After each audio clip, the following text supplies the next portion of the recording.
Avez-vous remarqué que bien souvent, notre discours est ponctué de phrases négatives, de termes négatifs? En fait, on ne s'en rend même pas compte, mais tout ça, ça influence notre relation par rapport aux autres, ça influence aussi la perception que les autres vont avoir de nous. Et puis, ça nous influence nous aussi, puisque à force de parler négatif, eh bien forcément, nous allons de plus en plus nous sentir négatifs.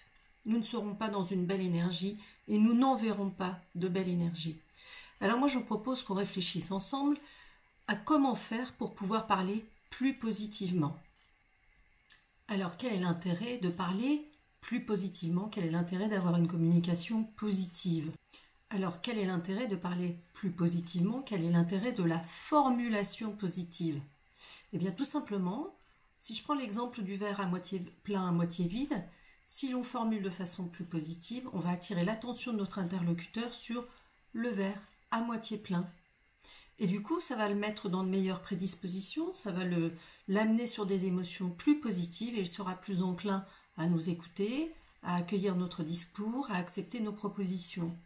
Donc, utiliser la formulation positive, c'est utiliser une formulation qui invite à la recherche de solutions, qui invite à réfléchir ensemble sur des solutions communes. Donc finalement, eh bien, utiliser la formulation positive, ça peut avoir un intérêt quand on doit exprimer un souhait, une volonté, quand on doit peut-être présenter aussi un projet, un objectif à atteindre. Donc pour résumer, la formulation négative met plutôt votre interlocuteur sur la réserve, ça le met en position de réticence par rapport à vos propositions.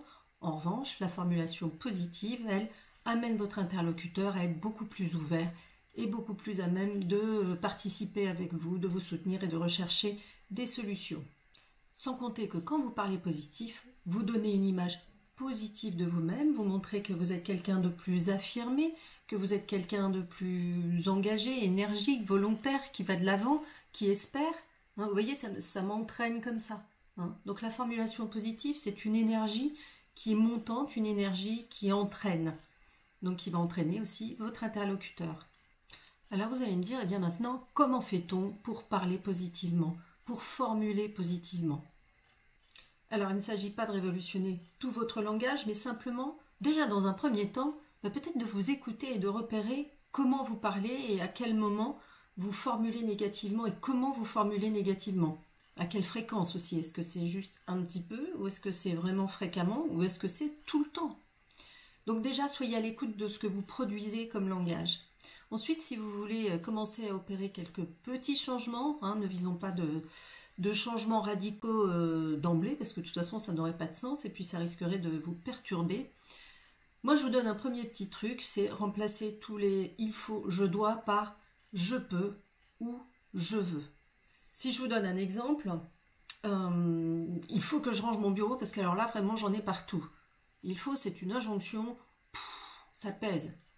Si en revanche, je dis, moi je veux ranger mon bureau, parce que là ça commence à me peser, et évidemment après je serai bien mieux avec mon bureau rangé, vous voyez qu'on n'est pas du tout dans la même énergie. Donc, il faut, je dois, on remplace par je veux, éventuellement je peux. Et même dans un second temps, vous pouvez même remplacer les je veux par j'ai envie de. J'ai envie de ranger mon bureau parce que déjà j'anticipe qu'après je serai tellement mieux. Et puis je peux vous donner un autre petit truc aussi, c'est d'utiliser le mot encore qui va faire un peu un effet tampon dans les formulations négatives. Ah oui, parce qu'on ne peut pas non plus parler 100% du temps de façon positive. On va encore évidemment utiliser les phrases négatives, mais on peut les moduler avec encore. Alors par exemple, si je vous dis « je me sens pas bien parce que je peux pas partir en vacances cet été », vous voyez que c'est quand même quelque chose de très arrêté et c'est comme ça, je ne vais pas pouvoir partir en vacances et vous voyez à quel point ça m'affecte. Si je rajoute juste un petit mot, le petit mot « encore », vous voyez ce que ça devient. Je me sens pas bien parce que je ne peux pas encore partir en vacances cet été. Ça suppose que là maintenant, je ne sais que je ne vais pas partir en vacances, mais ce n'est pas quelque chose de posé définitivement. Ça laisse une marge d'évolution. peut-être que dans 15 jours, dans 3 semaines, j'envisagerai une autre solution qui me permettra de partir. Donc vous voyez, ça permet affectivement de mieux vivre la situation et du coup de ne pas se fermer à la recherche d'éventuelles solutions. Si on dit c'est comme ça, je pars pas en vacances, c'est posé et il n'y a plus rien à faire. Donc inconsciemment, on ne va pas se mettre en recherche de solutions. Si je dis je ne peux pas encore partir en vacances, ça laisse la possibilité de chercher des solutions et de trouver un autre moyen de poser ses vacances ou de partir de façon différée ou autrement. Voilà, donc je vous ai proposé 2 petits exercices à faire pour commencer à changer votre formulation. Donc bannir les il faut, je dois en mettant je peux, je veux, voire j'ai envie.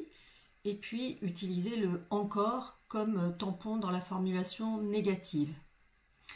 Si vous écoutez votre langage, si vous écoutez aussi le langage des autres, d'ailleurs, vous verrez, on a plein d'automatismes comme ça qui ont cette valeur, cette connotation négative. Par exemple, tu ne fais jamais attention. Peut-être qu'on pourrait le remplacer par pourrais-tu faire attention? Vous voyez que c'est pas la même chose. Tu m'agaces, tu ne fais jamais attention, c'est pas la même chose que bon, tu m'agaces, pourrais-tu faire attention la prochaine fois? Vous voyez, la formulation positive offre une ouverture de changement. Si je vous dis aussi arrête de faire ça, c'est pas tout à fait la même chose que si je vous dis pourrais-tu arrêter de faire ça comme ça et plutôt le faire autrement s'il te plaît.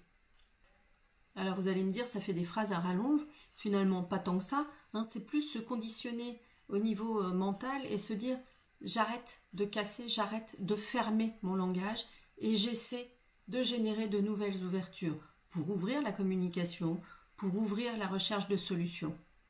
C'est ça la formulation positive. Voilà, et pour vous aider, je vais vous mettre dans les ressources un tableau de phrases pour que vous puissiez faire la conversion entre ces phrases un peu automatiques qu'on pose dans le langage négatif pour que vous puissiez avoir un exemple d'équivalent en langage plus positif. Bonne expérimentation de la formulation positive, vous allez voir à quel point ça va vous faire du bien à vous et à quel point ça va avoir une influence positive sur votre entourage. À très bientôt.